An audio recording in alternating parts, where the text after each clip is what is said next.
My girlfriend didn't just have a friend group. She had a committee that voted on our relationship. Months after I walked, her committee collapsed, and she wanted me back. I gave her 30 seconds to leave. I'm Aiden, 28, a product designer in Manchester, and for almost 2 years I dated Harper, 26, brilliant, magnetic, and permanently flanked by 4 inseparables who called themselves the Hive: Piper, Knox, Jules, and Theo. At first, I thought it was cute. Then I realized I wasn't dating a person. I was negotiating with a panel. 6 months after we moved in together, the small tells became a system. Quiet nights turned into open invitations. Our weekends were suddenly better as a group. Their group chat never slept: pings at breakfast, memes at midnight, plans layered on plans. If I booked something for us, the Hive already had a thing, and my plans became the problem I was asked to solve. I drew my line on our anniversary.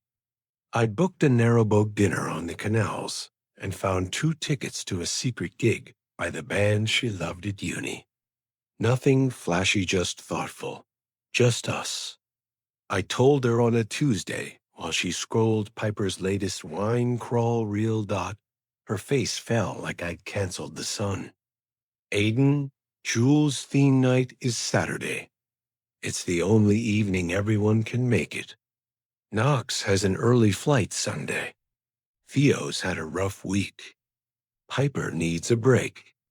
They need this. I need this, I said. We do. It's our anniversary. She folded her arms and delivered the sentence that snapped something in me. Love can wait. Friendship can't. They were here before you, and they'll be here after. After, as if our breakup was already penciled between bottomless brunch and trivia night. If it were one night, I could have swallowed it. It wasn't. She skipped my promotion dinner to help Piper rehearse a TikTok dance. Missed my grand's birthday because Jules booked a cabin months ago. When my dad had a scare and I asked her to come to A&E, she said, I can swing by after Theo's set. I drove alone. Meanwhile, I was the midnight rescue driver. She'd ring at 2 a.m. Please pick us up. Knox is too drunk, and Ubers are surging.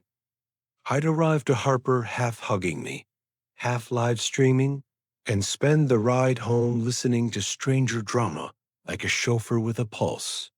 The worst was hearing her on speaker with Piper. He's going through a jealous phase. He needs to learn to share me. Share like I was hogging a toy in reception class. I tried calm talks, balance, boundaries, priorities. She'd nod, promise, then drop another. We already said we'd go, as if the Hive had veto power over us. The message was consistent. Our relationship was welcome until the committee needed the time. So I did the very adult thing the committee kept telling me to do. I made a decision. I found a one-bed 20 minutes away. Signed it. Spent 4 evenings moving boxes when the Hive had plans, which was, conveniently, always. By Thursday, 80% of my life lived somewhere else. She came home late from a rooftop launch and finally noticed the missing PC.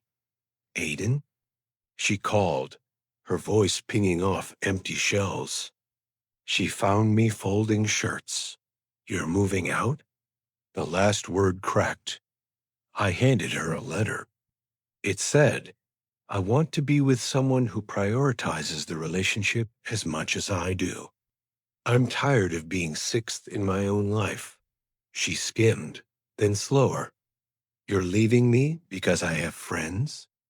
I'm leaving because you keep choosing a calendar over a partner, I said. I asked for one night. You want me to choose between you and them. I want you to choose us. Sometimes She shook her head. I won't abandon my friends when you want attention. Attention. Good to know what our anniversary was worth. I zipped the last bag. I'll come for the rest Saturday when you're at Jules' pool day. Saturday, my phone lit up like a slot machine. We should talk like adults, Harper texted. When I didn't bite, the hive deployed. Piper, you're breaking up a family. Theo, be a man and work it out. Knox, the reasonable one. Let's all meet and discuss. Jules, who'd said maybe 10 words to me in 2 years. You're making a mistake. By Monday. Pressure turned theatrical. I rounded the corner to my new building and found 5 people blocking the entrance like an HR panel. Harper up front, the hive behind like backup singers. Jules held her phone up, already filming. We're resolving this now, Harper announced, loud enough to lift blinds. You don't get to disappear and ignore everyone. There's nothing to resolve, I said. We're done. Theo stepped forward.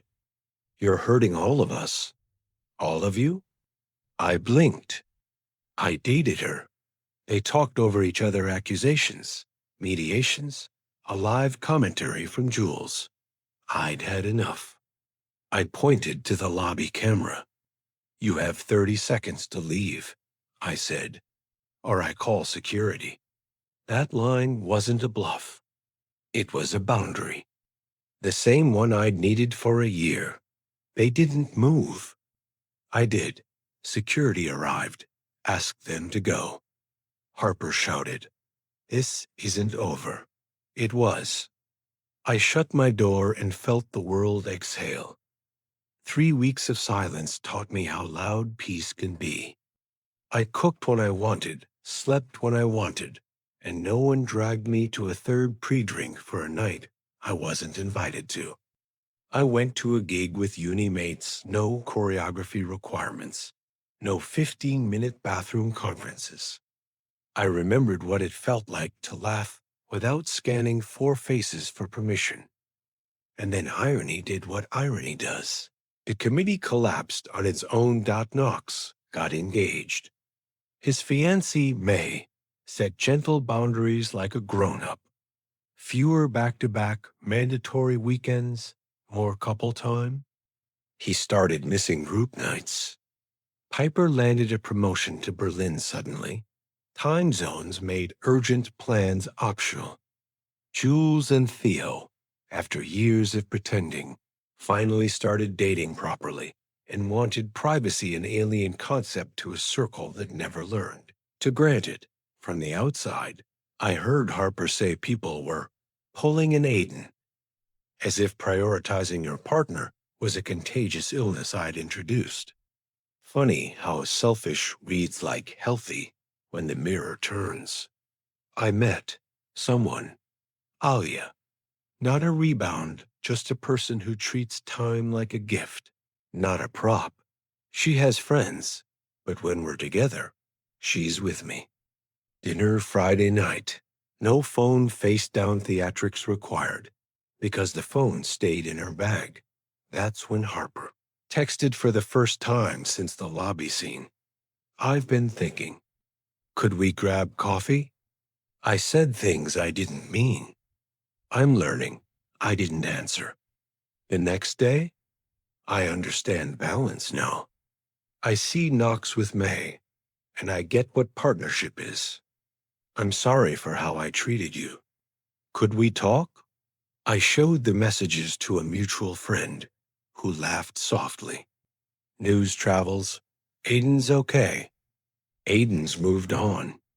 The hive's hive mind is finally losing signal. I kept my silence. Growth is great. Closure is better. A week later, Aaliya and I were finishing pasta on King Street when I saw Harper across the room with Jules and Theo. No Piper, no Knox. Our eyes met. For a second, I thought she'd stage another tribunal. She didn't. We paid. As we reached the door, Harper approached, hands at her sides. "I won't take long," she said. "You are right about balance, about priorities.